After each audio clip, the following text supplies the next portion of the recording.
حضور نے فرمایا یہ میری سنت ہے، تو کبھی سوچنا بھی تو چاہیے نا کہ سنت کہتے کس کو ہیں، یہ سنت چیز کیا ہے، سنت کا مقام کیا ہے؟ تو ایک جملہ عرض کر دوں، سنت ہے، اور سنت کہتے ہیں عبادت کو۔ سنت مانا عبادت، شادی سنت اور سنت عبادت۔ نہیں آپ نے غور کیا ہی نہیں، اور میں حقیقت عرض کر رہا ہوں، آپ اگر میری بات سمجھ میں نہ آئے تو جو آپ کی نظر میں سب سے بڑا مفتی ہو پورے ورلڈ میں، صرف انڈیا میں نہیں پورے ورلڈ میں، جو آپ کی نظر میں بڑے سے بڑا مفتی ہو، اس سے پوچھیں کہ ایک مولوی صاحب نے یہ کہا کہ سنت مانا عبادت، کیا وہ صحیح کہہ رہا تھا؟ پھر دیکھیں جواب کیا آتا ہے، اور جواب جو آئے گا نا، میں جو کہہ رہا ہوں اس سے بھی اونچا آئے گا، ہوش کی دفع کریں۔ میں تو کہہ رہا ہوں سنت عبادت ہے، اور آپ جو جواب منگائیں گے تو اگر ایمان والے سے، بے ایمان سے نہیں، ایمان والے سے منگائیں گے تو ایمان والا کہے گا کہ سنت عبادت ہی نہیں بلکہ نبی کی سنت ہر عبادت کی جان ہے۔ سبحان اللہ۔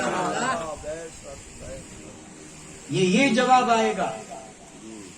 یعنی شادی سنت، سنت عبادت، اور اس میں ذرا تھوڑا سا تردد ہونے لگا کہ یہ عبادت کیسے، تو میں عرض کر دوں صرف عبادت ہی نہیں بلکہ سنت، نبی کی سنت، نبی کی سنت، جتنی عبادتیں ہیں بڑے سے بڑی عبادت کیوں نہ ہو، اس عبادت کی روح، اس عبادت کی جان، اس عبادت کا نفس، اس عبادت کی حیات، اس عبادت کی مقبولیت میرے نبی کی سنت۔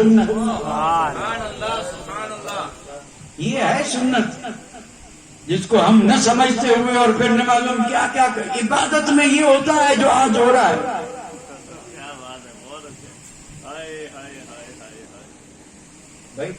شادی سنت، سنت عبادت، اور پھر عبادت میں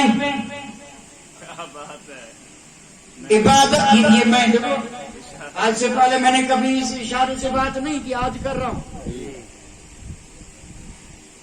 اور اس لیے کر رہا ہوں کہ نام نہ لینا پڑے ان چیزوں کا، یہاں نام لینا بھی اچھا نہیں ہے کیونکہ یہ ذکر کس کا ہو رہا ہے، اس میں ان چیزوں کا نام لیں، اس لیے میں نام نہیں لے رہا ہوں، اشارہ کر رہا ہوں کہ شادی کے موقع پہ جو ہو رہا ہے، اللہ کرے نہ ہو لیکن ہو رہا ہے، اور ہو بھی رہا ہے تو عبد الرحمان، عبد الستار، عبد الکریم غلام نبی کے گھر میں ہو رہا ہے، غلام غوث کے گھر میں ہو رہا ہے، اور کیا ہو رہا ہے وہ آپ مجھ سے زیادہ جانتے ہیں۔ سنت عبادت، اور عبادت میں یہ چیز، اس کو عبادت کہیں گے؟ شادی سنت، سنت عبادت، عبادت ہی نہیں عبادت کی جان، پھر دوہرا دوں، سنت ہر عبادت کی، یہ مقام بتا رہا ہوں سنت کا جس سے ہم غافل ہیں، اور اگر سنت کا مقام سمجھ میں آ جائے اور سنت کی شان سمجھ میں آ جائے تو مومن جان دے لیکن سنت جانے نہ دے۔ یہ ہماری جو سنتیں جا رہی ہیں اور جن پر ہم ذرا بھی دھیان نہیں دیتے، یہ اس کی بنیادی وجہ یہ ہے کہ ہم سنت کو سمجھے نہیں ہیں، ہم سنت کی قدر نہیں کر رہے ہیں، ہمیں مقام مرتبہ ہی معلوم نہیں کہ سنت کہتے کہ اس کو سن لیں، سنت عبادت کی جان ہے۔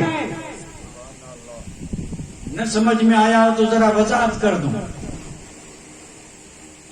جتنی بھی عبادتیں ہیں اس میں افضل عبادت نماز ہے، افضل عبادت نماز ہے، ساری عبادتوں میں افضل نماز عبادت کون سی ہے؟ نماز، اور نماز کا حکم رب نے دیا، اقیموا الصلاۃ، نماز قائم کرو، بس اتنا ہی۔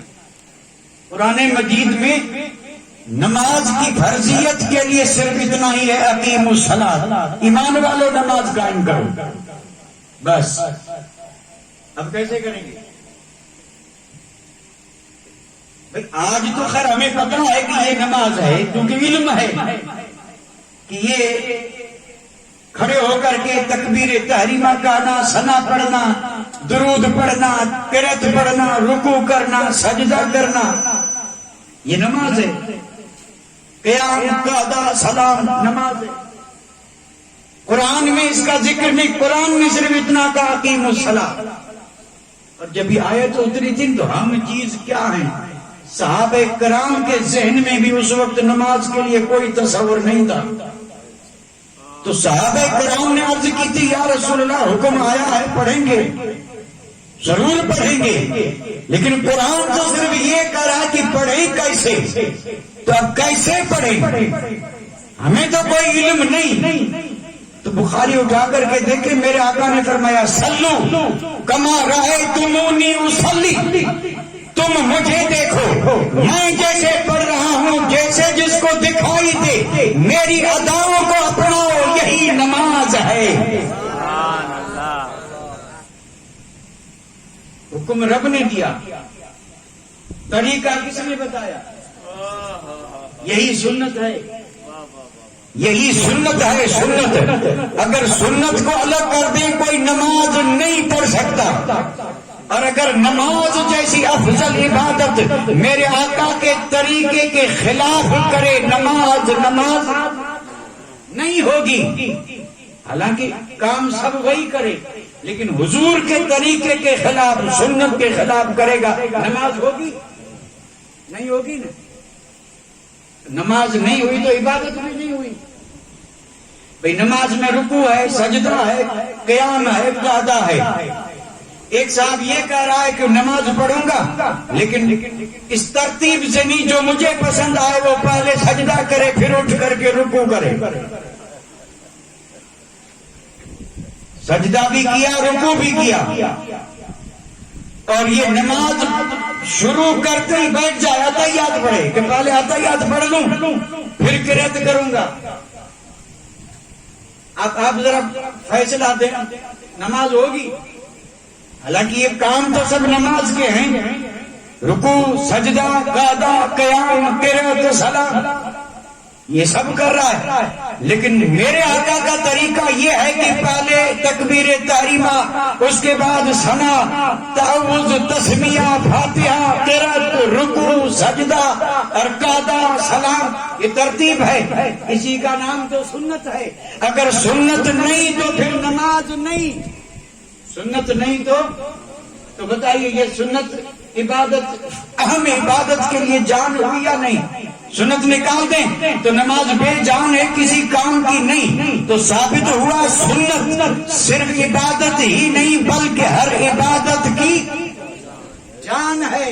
اور شادی کیا ہے؟ سنت۔ یہ پھر زور دے کر کے بولا شادی اور سنت۔ اچھا ایک سوال پھر اگر آپ اجازت دیں تو آپ سے پوچھ لو، جب عبادت ہے تو کیا ایسا بھی ہو سکتا ہے کہ عبادت کے لیے منع آ جائے کہ عبادت ان دنوں میں نہیں، ان مہینوں میں نہیں، ان حالات میں نہیں؟ کیا ایسا ہو سکتا ہے؟ نہیں ہو سکتا۔ بھئی جب عبادت ہے تو عبادت جب چاہیں کر لیں، عبادت ہے تو جب چاہیں کر لیں۔ اور یہاں تو اسی عبادت کے لیے کبھی یہ آپ کا کیا اقرب جو ہے یہ آگے آ جاتا ہے۔ اقرب آپ نہیں سمجھے، کمر در اقرب۔ یہ جو کیلنڈر والے ہیں، کیلنڈر والے، حساب والے، وہ کہتے ہیں مہینے میں 3 دن چاند جو ہے نا یہ بچھو میں آتا ہے۔ یہ 12 برج جو ہے نا اس میں ایک برج کا نام اقرب ہے، اقرب مانا بچھو۔ اب یہ ان کی من گھڑت بات، یعنی 3 دن ہے اور اس کو شاید بچھوڑا یا کچھ بولتے ہیں، اور کیلنڈر میں اس کا نقشہ بھی بنا رہتا ہے کہ یہ فلاں فلاں تاریخیں جو ہے نا یہ ناقص ہیں، یعنی اچھی نہیں ہیں۔ حیرت ہو گئی، ایمان والا بھی یہ کہے اچھی نہیں، کیا اچھا برا اس کے ہاتھ میں ہے؟ نہیں، خیر و شر رب کے ہاتھ میں ہے۔ ایمان والے کے لیے نہ کوئی دن خراب ہے، نہ کوئی رات خراب ہے، نہ کوئی ماحول خراب ہے، نہ کوئی کوئی تاریخ خراب ہے، عبادت ہے جب چاہے کر لے۔ اور یہاں تو صاحب نہ معلوم کیا کیا چیزیں ہیں جس کو گھسا دیا۔ قبیلے میں اگر کسی کا انتقال ہو گیا تو اب شادی نہیں ہو سکتی۔ حد ہو گئی، حد ہو گئی کہ نہیں؟ اور یہ تو بعض جگہوں پہ تو سال سال بھر تک انتظار کرتے ہیں کہ دیکھو اب شادی نہیں ہو سکتی، نہ شادی میں جا سکتے ہیں نہ شادی کر سکتے ہیں۔ اچھا ایک بات بتائیے، ایک آدمی کا وصال ہوا اور کہہ رہے ہیں شادی نہیں کریں گے، اور 4 5 10 مہینے اللہ کی مرضی ہے پھر دوسرا چلا گیا۔ اچھا یہ تو اللہ کی مرضی ہے، اب شادی نہیں کریں گے، کچھ 4 5 مہینے کے بعد پھر چلا گیا، یہ تو سلسلہ چل رہا ہے۔ تو اگر اسی پر رہے تو پھر شادی ہو سکتی۔ اور شریعت نے اس کی بڑی ممانعت کی ہے، جو آدمی چلا جائے اس کے لیے سوگ منانا صرف 3 دن، صرف 3 دن۔ اور اگر شادی شدہ تھا تو اس کی بیوی کے لیے 4 مہینے 10 دن، صرف بیوی کے لیے، باقی کے لیے 3 دن۔ 3 دن تک وہ بھلے غم میں رہیں، 3 دن کے بعد جتنے بھی جائز کام ہیں خوشی سے کر سکتے ہیں، اور کریں گے تو برکت ہوگی، کیونکہ یہ رسم ریت اس کو مٹائیں گے تو اللہ راضی ہوگا، سنت زندہ ہوگی، 100 شہیدوں کا ثواب ملے گا، 100 شہیدوں کا ثواب ملے گا۔ مومن کے لیے کوئی چیز رکاوٹ بن ہی نہیں سکتی۔ اس کے لیے یہ دنیا نے جن چیزوں کو نحس بنایا، یعنی اچھا نہیں ہے اور یہ خراب ہے، خراب ہو ان کے لیے جو خود خراب ہے۔ مومن کے لیے رب نے اتنی آسانی رکھی ہے کہ اس کا یقین رب کی ذات پہ ہے، نفع بھی رب کے ہاتھ میں ہے اور نقصان بھی رب کے ہاتھ میں ہے۔ نہ چاند نہ سورج نہ ستارے اور دنیا کی کوئی چیز نہیں جو کسی کو نقصان پہنچا سکے یا کسی کو نفع دے سکے۔ نفع بھی رب کے ہاتھ میں ہے اور نقصان بھی رب کے ہاتھ میں ہے۔ لیکن کبھی کبھار ہوتا ایسے ہے، اس کو بولتے ہیں اتفاق۔ اتفاق، اور اتفاق اس چیز کو یقینی بنا دیتا ہے۔ بھئی نقصان ہونا تھا اور اس نے کسی چیز پر یہ خیال رکھا کہ یہ کروں گا تو نقصان ہوگا۔ نقصان تو ہونا ہی تھا اور قدرتی ہو گیا، بس اب اس کے لیے کیا بن گیا؟ ثبوت بن گیا کہ دیکھو نقصان ہوا۔ میں یہاں سے نکلا، آگے سے بلی نکلی، اندھیرا تھا، ٹھوکر کھائی، گر پڑا، تو میرے ذہن میں آیا کہ ہاں یہ آگے سے بلی نکلی اس لیے گرا، یہ اتفاق ہے۔ اور اسی طرح کے اتفاق جو تھے انہوں نے عقیدے بنا ڈالے، یہ سب غلط عقیدے ہیں، غلط۔ اور ایک بات عرض کر دوں، ایسے غلط عقیدے بعض لوگوں کو ولی بنا دیتے ہیں، ولی بنا دیتے ہیں۔ ابھی لائٹ چلی جائے اور پھر میں کہوں آ جا، لائٹ کو تو آنا ہی تھا، ادھر میں نے کہا آ جا، ادھر آئی، باپو کی کرامت، باپو یہی سے کرامت شروع۔ اسی کو کہتے ہیں اتفاق۔ اور یہ جس کے عقیدے کمزور ہوتے ہیں وہ ان چیزوں پر خیال کرتے ہیں، کچھ بھی نہیں ہے، یہ سب اتفاقات، اتفاق ہے، اتفاق۔ اتفاق پہ نہ جائیں، عقیدے کو مضبوط رکھیں، ہوتا وہی ہے جو رب چاہتا ہے۔ کسی چیز کے ادھر ادھر یہ سب غلط باتیں۔ اور یہ ہوا کیا ہے معلوم ہے؟ یہاں ایک بات عرض کر دو، اگرچہ بات مجھے یہ بھی خیال نہیں کہ ٹائم کتنا ہوا، اب تو تقریر تو ابھی باقی ہے، ابھی تو میرا یہ ابتدائی کلام چل رہا ہے، لیکن چونکہ وقت کا میں خیال رکھوں گا، یہ جو کچھ بھی ہو رہا ہے اس کی بنیادی وجہ بتا دوں بڑے ہلکے انداز میں۔ اور آپ نے بھی سنا، اور ایسی بات نہیں کہ نہ سنی ہو، بڑی سنی ہوئی بات ہے۔ یہ جو چرواہے ہیں، چرواہے بکریاں چرانے والے، یہ بکریاں چرانے والا چرواہا جنگل میں بکریاں چرا رہا تھا، اتفاق سے شیر کا بچہ مل گیا۔ بالکل چھوٹا شیر کا بچہ اس نے اٹھا لیا. اب اتنا سا بچہ ہے تو ظاہر بات ہے اس میں وہ ہمت نہیں کہ جس سے آدمی ڈرے. اب اس نے اس بچے کو اٹھا لیا اور لے آیا بکریوں کے لیبڑ میں. اب شیر بھائی گوشت کھانے والا، شکار کرنے والا، لیکن ماحول کیسا ملا؟ اب بکریوں کے ساتھ لا کے اس نے کیا کیا؟ بکری کا دودھ پلا رہا ہے. اور پھر دودھ پلاتے پلاتے ذرا بڑا ہوا، اس نے دیکھا بکریاں گھاس کھا رہی تو یہ بھی گھاس کھانے لگا. اب یہ گھاس کھا رہا ہے اسی طرح جسے بکریاں کھا رہی ہیں، اور بکری کے ساتھ رہ کر کے بالکل بکری، یعنی بالکل حقیقت مولانا روم نے لکھا ہے، یعنی بالکل ساری عادتیں بکری.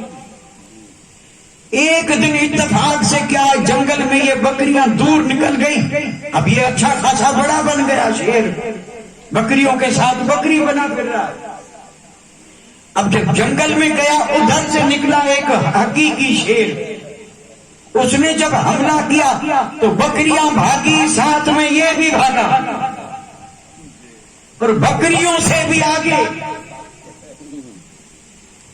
تو اس شیر نے کہا بھائی رک رک. اس نے کہا رک جا، تو میری برادری کا، بکریاں مجھے دیکھ کے ڈریں، تو کیوں ڈرا؟ اس نے کہا نہیں، دھوکہ دے رہا ہے، میں بکری ہوں. اب شیر کہہ رہا ہے کہ تو میری طرح شیر ہے، اور یہ کہہ رہا ہے کہ نہیں میں بکری. اب شیر نے سوچا اس کو سمجھاؤں کیسے، اب یہ سمجھے کیسے؟ تو شیر نے دیکھا سمجھانے کے لیے یہ ہے کہ اسے اپنی اصلیت بتا دو. اصلیت جب دیکھے گا تو پتا چلے گا کہ نہیں بکری نہیں ہوں. اللہ اکبر. حضرت یہ جو مرشد ہوتے ہیں، مرشد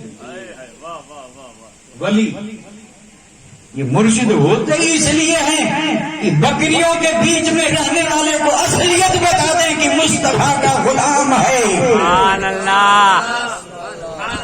ان کا کام بھی یہی ہوتا ہے. شیر نے کہا رک، یہ کہا نہیں، مارے ڈر کے بھاگا. شیر نے بھی لگائی چھلانگ، پکڑ لیا. کہا تو کیوں بھاگا؟ کہا میں بکری کا، بکری نہیں ہے شیر ہے. اس نے کہا شیر نہیں ہوں. اس نے کہا چل میرے ساتھ. مولانا روم نے لکھا ہے، لے گیا پانی کے کنارے کنویں کے اوپر، اور منڈیر پہ یہ خود بھی بیٹھا، قریب اس کو بھی بٹھا کر نیچے دے اندر جھانک.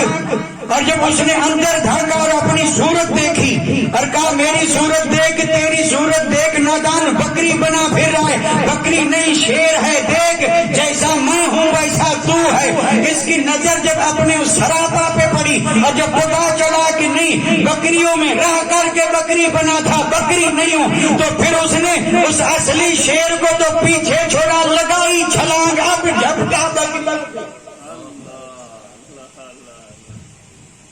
تو یہ شیر بنا، یعنی پہلے وہی کہ میں شیر نہیں ہوں، اور اب یہ خود پتا چلا کہ میں شیر ہوں. لیکن یہ خود کو احساس نہیں، کسی نے بتایا، کسی نے بتایا. تو یہ ساری چیزیں ہمارے اندر آئی کیوں؟ بات سمجھ میں آ رہی ہے؟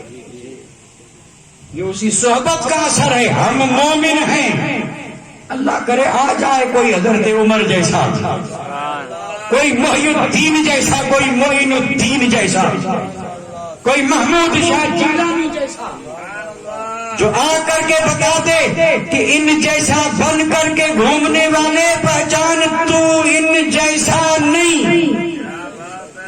میں نے یہ جملہ بڑا رک رک کے بولا ہے، یعنی اپنے آپ کو عام انسانوں جیسا بنا کر کے تو سمجھ رہا میں بھی ہوں ان جیسا، تو ان جیسا کیوں ان جیسا سمجھ رہا ہے؟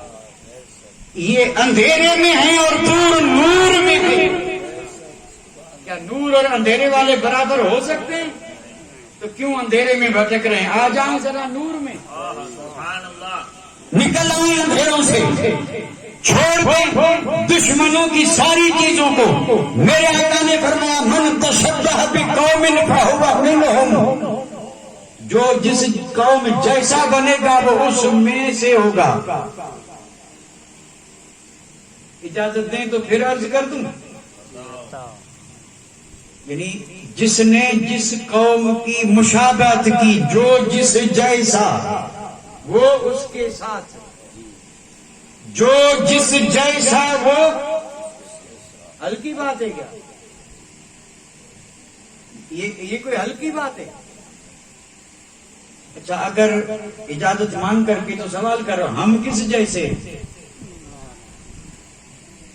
ہم نے ایک نوجوان نام عبد الکریم، والد کا نام عبد الرحمان، ٹیڑھی مانگ. ارے بھول گیا. وہ ٹیڑھی مانگ تو کئی برسوں پہلے ہوتی تھی، اب مانگ نہیں، اب تو سر پہ بال ایسے ہیں کہ اگر رات میں آدمی دیکھے تو سمجھ لے بھوت آیا. چاروں طرف سے صاف اور بیچ میں. اب مانگ کی ضرورت، مانگ سمجھ رہے ہیں کہ نہیں؟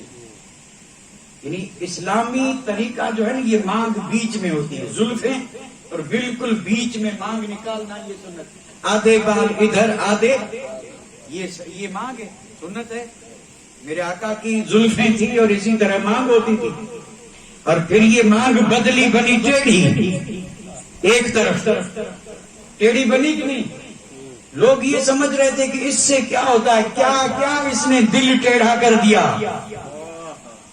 تجھے پتا نہیں چلا تیری اس ٹیڑھی مانگ نے تیرے سارے وجود کو ٹیڑھا کر دیا. سارا گھر ٹیڑھا، سارا محلہ ٹیڑھا، سارا معاشرہ ٹیڑھا. سیدھا ہوگا کیسے جب کس نے راہ ہی ٹیڑھی لی ہے. اب ٹیڑھی مانگ، ٹائی سمجھ رہے ہیں؟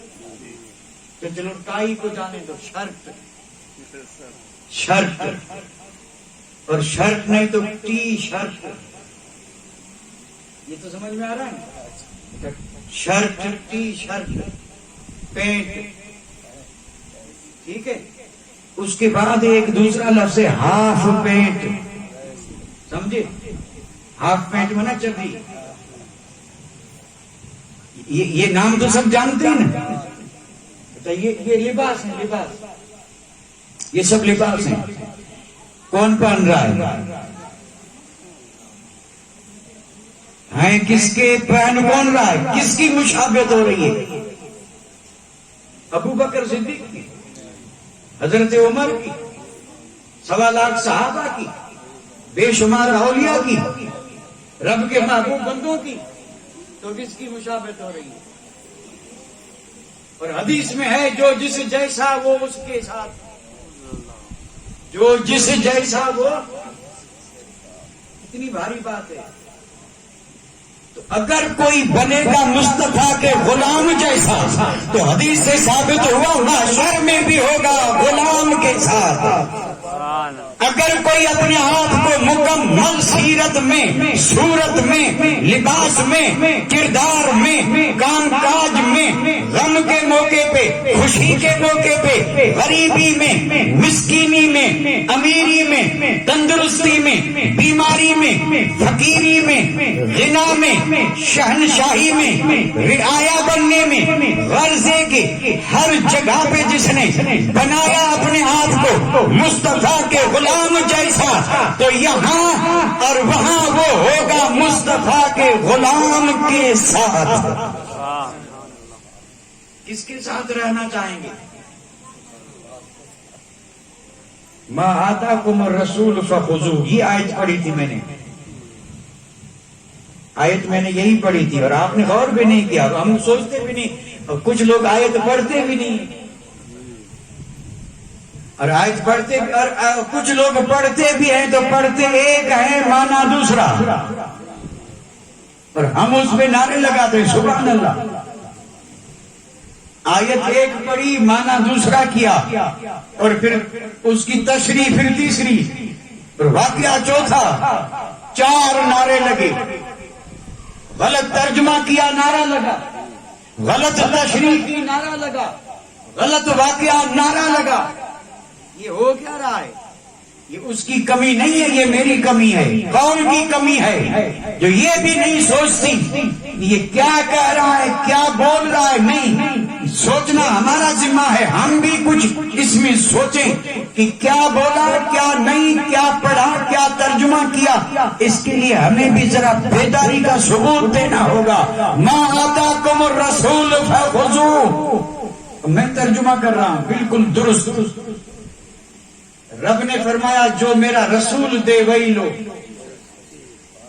جو میرا رسول دے، پوری زندگی کا قانون دے دیا، مکمل زندگی کا قانون دے دیا کہ وہ غلام تجھے زندگی میں بہت ساری چیزیں ضرورت پیش آئے گی اور لینی پڑیں گی، لیکن جب لینے کی بات آئے تو دنیا جو دے اسے مت لینا، جو تیری مرضی ہو اسے مت لینا، جو قوم لے رہی ہو اسے مت لینا، بلکہ جو رب نے فرمایا میرا محبوب دے اسے لینا. زبردست مضمون ہے، زبردست. میرے جیسا فقیر بھی اگر بولے تو 3-4 گھنٹے اسی پہ بول سکتا ہے، صرف اسی پہ. میرے جیسا اور بولنے والے تو عمر بھر بولتے ہیں، کیونکہ زندگی بھر کا قانون ہے. پوری عمر کے لیے قرآن نے قانون دے دیا، لے وہی جو رسول نے دیا. شادی کرنی ہے، شادی کے بے شمار طریقے ہیں، گھر گھر شادیاں ہو رہی ہیں، اور مومن اس کے گھر آنگن میں آئی شادی کی بہار. اب کون سے طریقے کو لے؟ اندر سے آواز آئی یہ وہ، اچھا اس نے اس نے یہ بھلا، یہ سب اس میں بھاگ گیا. اور جب کسی طریقے پہ اس کا دل نہ ٹھہرا تو پیچھے سے قرآن نے کہا نادان بھٹکتا کیوں ہے، چھوڑ دنیا کے طریقوں کو، شادی میں طریقہ وہی لے جو رسول نے دیا. ما آتاکم الرسول فخذوہ. جو اللہ کا رسول دے. اچھا پھر کچھ چھوڑنا بھی پڑتا ہے کہ نہیں؟ چھوڑنا پڑتا. ہم چھوڑتے ہیں کہ نہیں؟ بہت ساری چیزیں چھوڑ دیتے ہیں. نہیں چھوڑتے کہ ہر چیز نہیں لیتے. تو اس میں قرآن نے قاعدہ یہ دیا کہ اپنی مرضی سے مت چھوڑنا. اللہ کا رسول کہے چھوڑ دے تو اسے چھوڑ دینا. جسے رسول کہے چھوڑ دے اسے، اور جسے رسول کہے لے لے اسے. اگر ان 2 چیزوں پہ عمل ہو جائے تو جنتی ہے، بالکل دیندار ہے، وفادار ہے، اور رسول کا جانثار ہے، اور یہ صحابہ کا سچا دیوانہ ہے، اور یہ ولیوں کا بھی عاشق ہے. کون؟ جو رسول نے دیا اسی کو سینے سے لگایا، اور جس سے منع کیا اس کے قریب بھی نہیں گیا. وما علینا الا البلاغ، وآخر دعوانا ان الحمد للہ رب العالمین.